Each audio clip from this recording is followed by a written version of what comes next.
Bonjour à tous et bienvenue pour Teaser numéro 13. Teaser, c'est l'émission hebdomadaire de Directive Première qui vous tease l'actualité de la semaine. Tu m'as volé mon bonjour. T'as vu ? Alors, vous êtes 1300 abonnés sur la chaîne, on vous remercie. Ça fait toujours plaisir, comme vous le constatez, on se défonce un petit peu à vous présenter des nouveaux pilotes. N'hésitez pas à mettre des commentaires là-dessus pour qu'on sache comment progresser. Il y en a quelques autres qui arrivent la semaine prochaine aussi.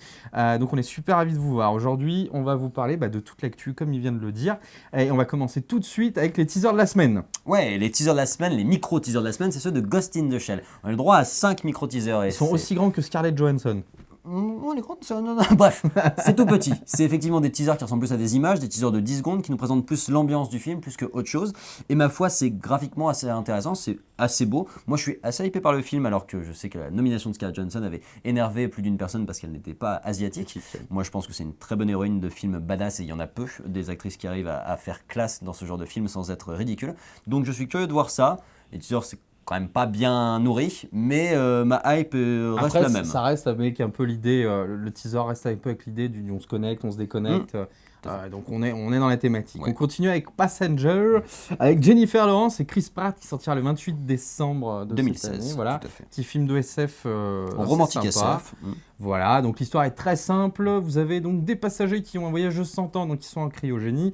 Les deux protagonistes se réveillent et s'aperçoivent qu'ils ne pourront plus être cryogénisés, donc ils sont obligés de vivre les 90 prochaines années ensemble. Forcément, il y a un rapprochement et forcément, le vaisseau déconne. Donc Sinon, il faut sauver le reste des passagers. Les images sont très jolies. Ouais. On sent qu'il y a une vraie recherche au niveau de la science-fiction, de la réalité scientifique. On va voir ce que ça donne. Puis Chris Pratt a un capital sympathie assez impressionnant dans ce genre de film et ça devient un petit peu notre nouveau Harrison Ford. Donc moi je suis curieux de voir juste pour ça parce qu'il est plutôt bon le saligo. On continue avec Death Off, alors un petit film plein de superstars du genre horrifique. Horrifique nanardesque. Nanardesque, ouais. Vous prenez tous les plus grands acteurs qui ont joué dans ce genre de film, qui ont joué Pinhead, qui ont joué Leatherface, tout ça, et vous les mettez donc dans un film où ils sont dans une sorte d'asile dans la zone 51, enfermés dans des réalités virtuelles pour ne pas en sortir. Et bien sûr, panne de courant, les deux agents du FBI, franchement promus, doivent survivre à une nuit de folie. Alors, moi, ce qui m'a intéressé dans le film, c'est pour ça que je vous en parle. Excusez-moi, je vais devoir relire mes notes. Mais c'est qu'au casting, on a vraiment ce qui se faisait de mieux dans le genre slasher. On a Robert Englund, qui était donc Freddy Krueger. On a Ken Hodder, de Vendredi 13. On a Doug Bradley, donc, qui joue Pinhead dans Hellraiser.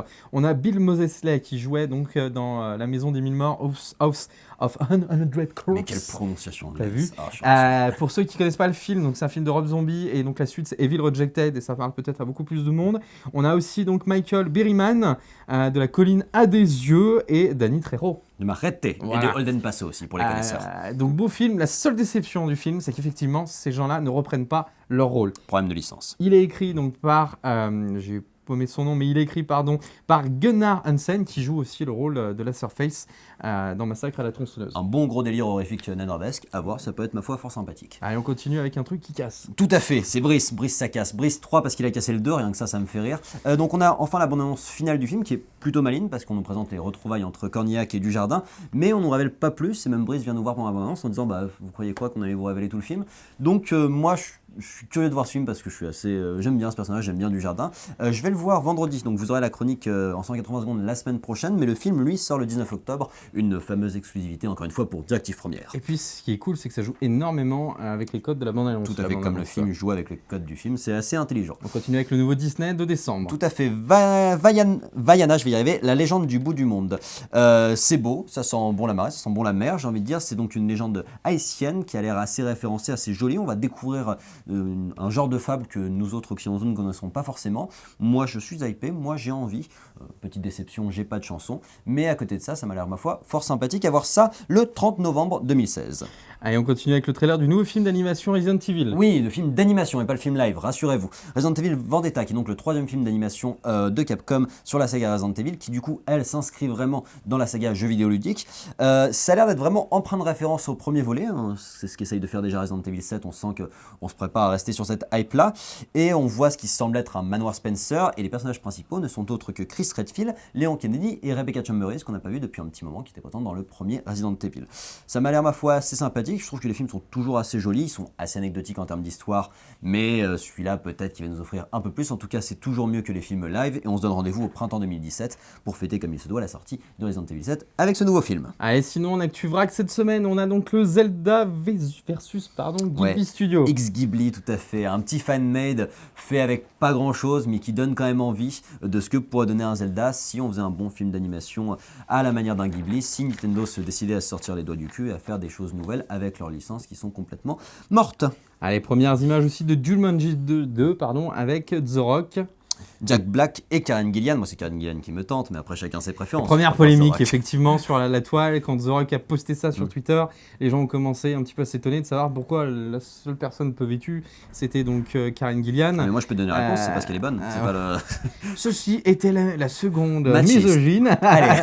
Non, mais c'est vrai que du coup, après Ghostbusters en 2016, on aurait pu s'attendre à quelque chose de différent. Et du coup, c'est intéressant que The Rock a répondu à la polémique en disant qu'il y avait une raison, voilà. manifestement. Je pense mais que comme on ce voit film... très bien les biscottos de The Rock aussi dans la première photo. Et je pense aussi que ce film gêne parce que c'est comme Ghostbusters, le reboot de cette année. On nous vend quelque chose en nous disant c'est un reboot, c'est une séquelle. Donc The Rock disait que c'était une suite. C'est présenté sur les sites d'information comme un reboot.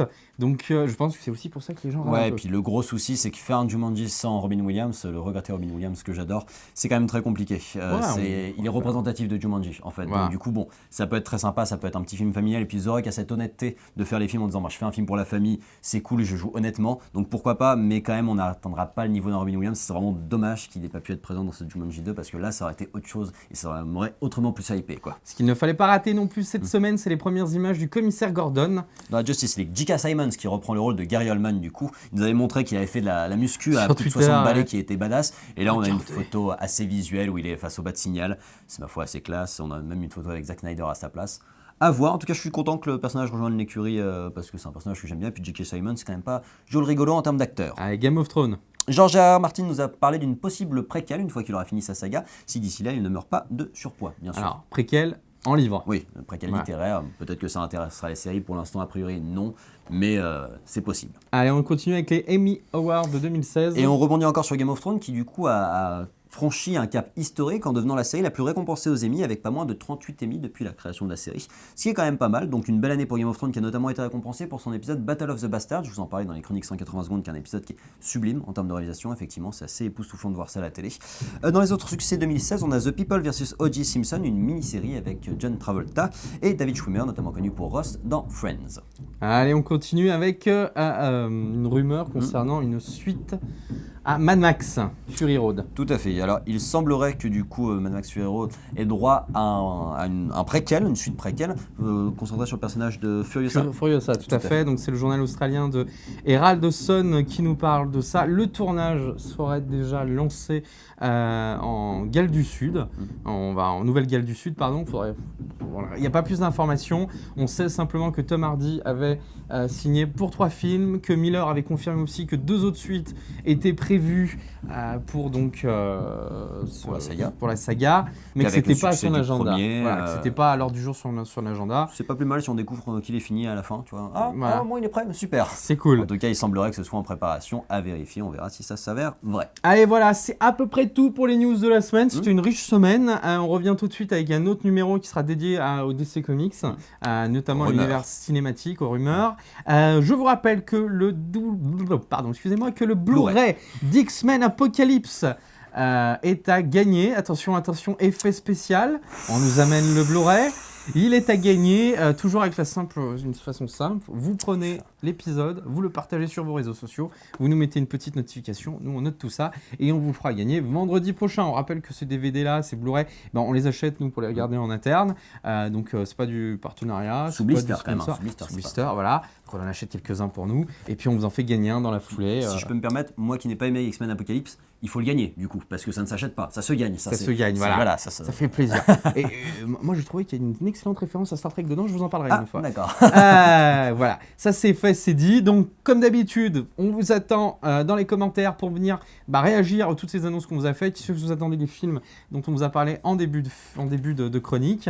Et puis, comme d'habitude, vous vous abonnez sur les réseaux sociaux. Vous êtes 1300, on vous en remercie. On va tenter les 1400. On est des fous.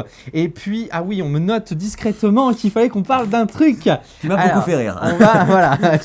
Non, mais c'est le petit bonus. Ouais. Si vous n'avez pas vu, c'est passé hier. Je suis pas sûr que ce soit Joss Whedon, mais en gros, tout plein d'acteurs américains, et notamment Robert Downey Junior, Scarlett Johansson, Mark Ruffalo et plein d'autres. Participe donc à un spot de campagne pour que les gens aillent s'enregistrer sur les listes électorales, et pour voter contre Trump, pour si voter, possible. voilà, contre Trump. Alors Trump n'est pas désigné clairement, mais c'est contre Trump. Ça sous-entend. Et je vous invite à regarder, on mettra le lien. C'est très drôle, c'est bien fait, c'est pas moralisateur. Et puis c'est génial parce que si les gens le font, et Mark Ruffalo n'est pas au courant dans les vidéos, enfin il feint de ne pas être au courant, Robert Downey Jr. et tous les autres comédiens promettent qu'on verra Mark Ruffalo à poil, de face, en full Monty. Pas en module, car en mode normal. Donc, qu'on le verra donc à poil si Donald Trump ne passe pas. Donc c'est très bien fait. C'est dommage qu'en France on fasse pas ce genre de campagne. En France c'est très moralisateur, c'est très pompeux, machin. Là c'est fait avec drôle. beaucoup de génie. Ça mélange aussi bien des anonymes que des comédiens. Il y a une excellente blague sur les immigrants avec Nathan Fillon qui dit moi je suis un immigrant, il faut que je me casse quoi. Voilà, c'est vraiment bien fait. Allez voir ça, et puis peut-être que nos politiques, à force de mettre des millions d'euros sur des campagnes, pourraient s'en inspirer. Je pense pas que ça leur ait coûté bien cher, et c'est encore plus efficace. Voilà. Donc maintenant je peux le dire, abonnez-vous. Allez sur nos réseaux sociaux, repartagez la vidéo pour gagner donc le Blu-ray d'X-Men Apocalypse sans le stylo. Et puis on vous retrouve la semaine prochaine pour un teaser complet sur l'actu. Et puis dans quelques minutes, pour ceux qui restent un peu sur la chaîne, sur un teaser consacré au runner de voilà. DC Universe. Allez, à très bientôt. ciao.